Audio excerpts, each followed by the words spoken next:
پاکستان تحریک انصاف نے حکومتی پالیسیوں کے حوالے سے وائٹ پیپر جاری کر دیا۔ وائٹ پیپر کے مطابق نون لیگ 2018 میں ملک میں سنگین ترین انرجی بحران کو چھوڑ کر گئی۔ 2013 سے 2018 میں نون لیگ نے 1.6 ٹریلین کا گردشی قرضہ بڑھایا۔ وائٹ پیپر جاری کرنے کی تقریب سے خطاب کرتے ہوئے سابق وزیر خزانہ شوکت ترین نے کہا کہ نون لیگ نے روپے کو مضبوط رکھنے کے لیے مصنوعی کوشش کی۔ اس حوالے سے ان کا مزید کیا کہنا تھا، آئیے آپ کو دکھاتے ہیں۔ جب ہماری 25 بلین کی ایکسپورٹس تھیں تو بنگلہ دیش کی ایکسپورٹس 13 میں 27 بلین ڈالر کے لگ بھگ تھی۔ 2018 میں ہماری ایکسپورٹس جو ہے وہ آخری 1.5 سال میں انہوں نے بڑھائیں کچھ، اور وہ پھر وہی 24.89 پہ تقریباً 25 بلین پہ گئیں۔ اس وقت بنگلہ دیش کی ایکسپورٹ 37 بلین ڈالر پہ ہو چکی تھی۔ 10 بلین ڈالر ہمارے سے زیادہ، بلکہ 12 بلین زیادہ ہو گئیں۔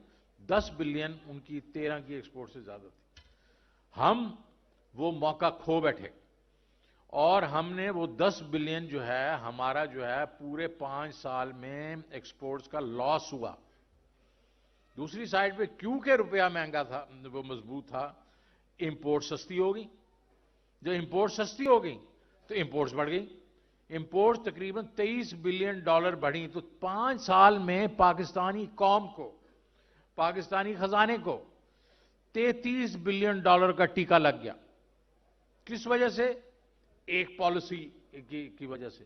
ایک ذہن میں ایک وہ بات تھا کہ بھائی مضبوط رکھنا ہے روپے کو، جس طرح بھی کہہ رہے تھے کہ 200 سے نیچے لے کے آ جاؤں گا۔ ارے بھائی وہاں رکھو روپے کو جہاں اس کی جگہ ہے، اور وہ جگہ کیا ہے؟ وہ ریئل افیکٹو ایکسچینج ریٹ سے تھوڑا نیچے، تھوڑا سا اس کو انڈر ویلیو رکھے ریئل افیکٹو ایکسچینج ریٹ سے۔ یہ دنیا کی اکنامکس یہ کہتی ہے۔